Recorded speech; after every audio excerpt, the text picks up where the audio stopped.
Okay, so we decided to do a podcast on the lost and found.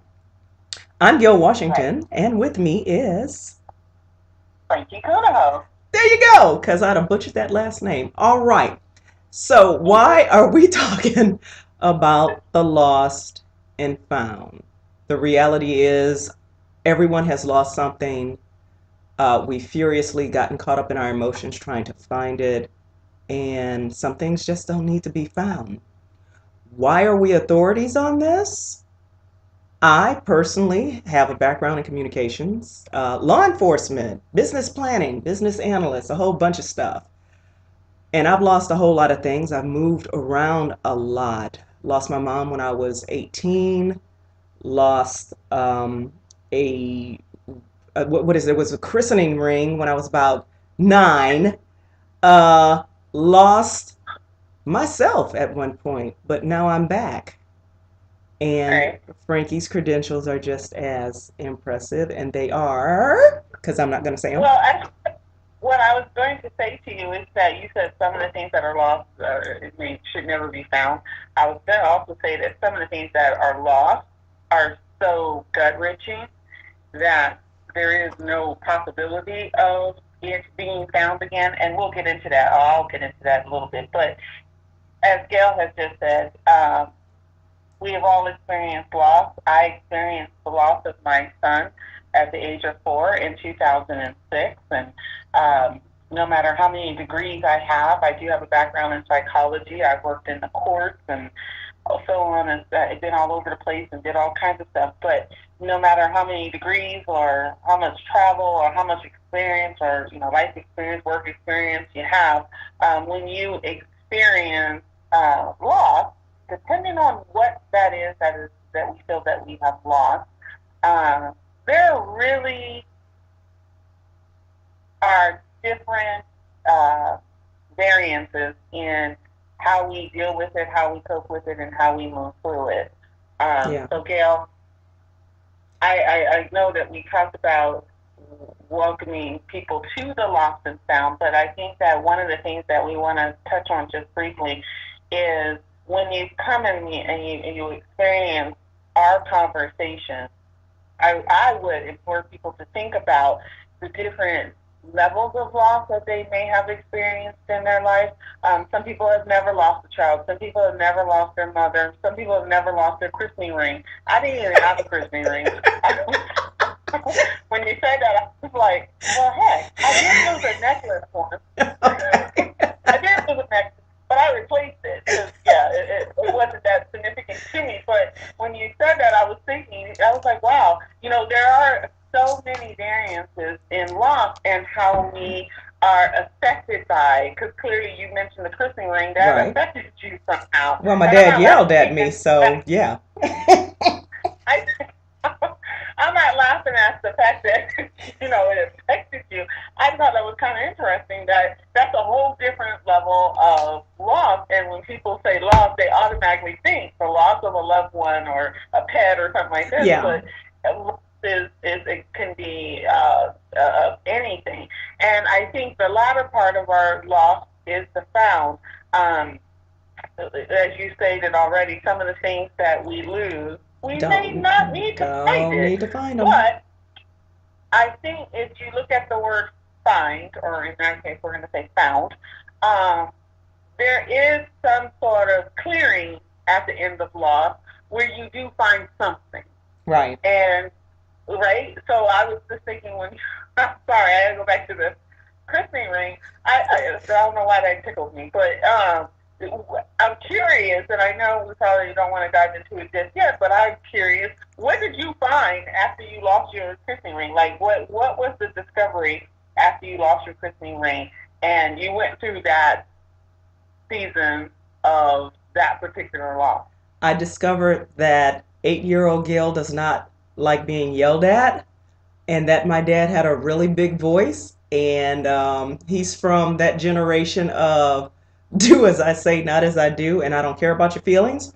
So I lost, and this is we discussed a lot of things that we were going to go over in regards to loss, and one of them was not I don't want to say a loss of innocence, but that loss for me at that moment was a true loss of a safe place, because something Right. so minor, something that can be replaced, set him off in a way that I remember to this day. And had I not had within me whatever I'm comprised of, however this thing is put together, I could have gone in a totally different direction with that and been a totally different person. But, when you identify your parents are crazy at an early age, you just kind of brush it off and get on with your life. Sure. At least Sure. that was it for me. And not to make light of mental illness, um, childhood Sure. trauma, or any Right. of that. But part of the lost and found for me is understanding that at the end of the day, you shouldn't let teeny tiny things cost you you. Right. We're No. at that pivotal age and season where if you made it to this thing in your right mind, you're winning. You're winning. Well, I don't know if I made it to this thing in my right mind, but I do. I appreciate the fact that you did mention the giggling and the laughing, because I don't want people to be put off by the fact that you and I will giggle and laugh throughout this A entire lot. conversation. That does not take away from the loss, but you have to understand, as two individuals that have experienced different degrees of loss in different areas of loss, Yeah. we have come through it, and we're on the other side of it, and so we can look back and giggle. I think people find it very interesting to me. Well, it's very interesting to me, but I think it's very funny when people are talking to me about Jonathan, my son, and I mentioned, oh, well, he passed away in 2006, and I get into the details of his passing, and then I will chuckle at something that I remember as I'm talking to that individual. See, I'm doing it now. Sorry, but I'm doing it now because I recall things as I'm talking about Jonathan, the good things and the happy moments Yeah. he was for. So there were so many good things and so many happy things that I recall those things. I see him in my mind's eye, and I see him smiling, and I see him happy, and I see him just going on Yeah. and flourishing. And so sometimes when I'm talking, I will giggle about the fact that I may be talking about Donovan passed away in 2006, and then I may chuckle. I'm chuckling again, not out of some Sheer people, oh, that's insanity. Yeah. denial, or you're right, or guilt and denial, and no, it's not guilt, it's not denial. It It's a happened. good He memory. passed away in Hmm. 2006, and we're going to talk more about this as we move forward. But he passed away in 2006. It's 2019. I should not be in that mourning stage at this point. If I am in this mourning stage, I think we'll talk as we go along here a little bit further as to how I transitioned out of that mourning season, Hmm. because there was a mourning season. But we're on the flip side of whatever loss we're talking about. We're on the other side of it, Right. and so we can see humor, and we can, still continue to rejoice and laugh at life. So I just wanted to throw that out because, yeah, you giggled, I giggled at the loss of your christening ring, and then I got real serious when I was listening, listening to the found part of that, and it really it was very impressive to me because I did not take in consideration the value of what that ring meant to you and what came out of that And season that's of the loss. thing. When people lose things, we sometimes make the assumption that the emotion will be on the exact same level as I'm having. My mom prepared me for her death because she lost her mom when she was 15, so she kind of had insight on a lot of things that Right, were going to go on. That's been over 30 years. And right, I still have those moments, which I know you also have, when I'm thinking about her. And sometimes, even at this age, even more so now, there are things I need to know only she can answer. And I'll be walking through my home, and all of a sudden, I'm a blubbering mess after right, 30 something years. I want right, my mommy, and that's right. weird at And the end of the actually, day. it's not weird, right? It Yeah, isn't. yeah, it's It yeah, it's how I just process. because society right, because society tells you at this stage in your life, really, you want your mommy. Yeah. My mother thinks the Lord is still alive and doesn't live far from me. And when I want my mommy, I want my mommy. I just do. Yeah.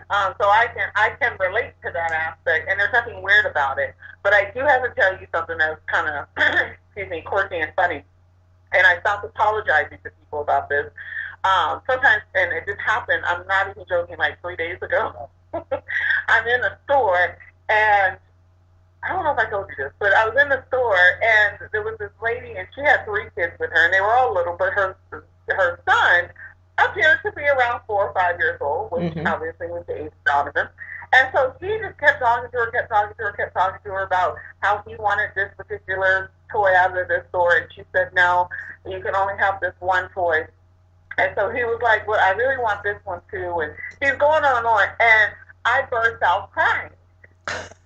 I burst out crying.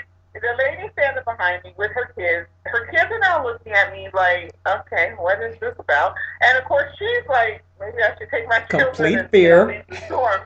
Right. Run away in fear because this woman just burst out crying.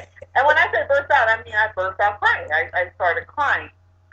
And excuse me, she asked me, which I thought was just brilliant, because I think a lot of people are so afraid to interact with people Yeah. on a deep personal level, seriously, because that requires a level of intimacy to Mm-hmm. say, hey, what's going on? What's the matter? Is there something I can help you with or something like this, right? That requires a level of intimacy, and not everyone wants to partake in that. But I was very grateful that she did. She asked what was the matter, what was going on, what was the matter, and I told her, and I told her the full story. Next thing I know, she's standing up there crying. Oh We're Lord. talking. So we're both in the store now crying. I actually stopped crying because she started crying, and I was like, "Oh, all right, I didn't mean for Now all this y'all to scaring the happen." babies. Mm-hmm. Right, right. And so now the kids are looking like, "Why is mommy crying and this woman crying? I don't understand. Should we start crying too? I don't know what's happening, right?"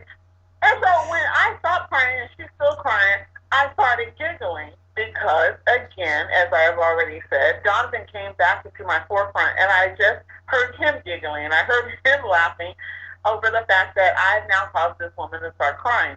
And I'm Right. saying all this to say is that I used to apologize. I used Mm. to say, I'm so sorry about this. I'm so sorry.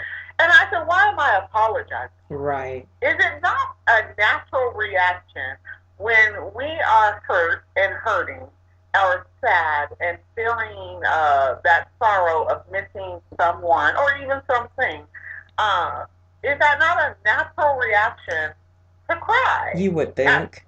so, yeah, so I think as we dig deeper into this topic, which we will, I think that we do need to explore the fact that society has stigma on how we are to respond and when we are to respond, and those types of How things quickly that you are release. not Yeah. natural. Yeah. Right? They're Well, not natural.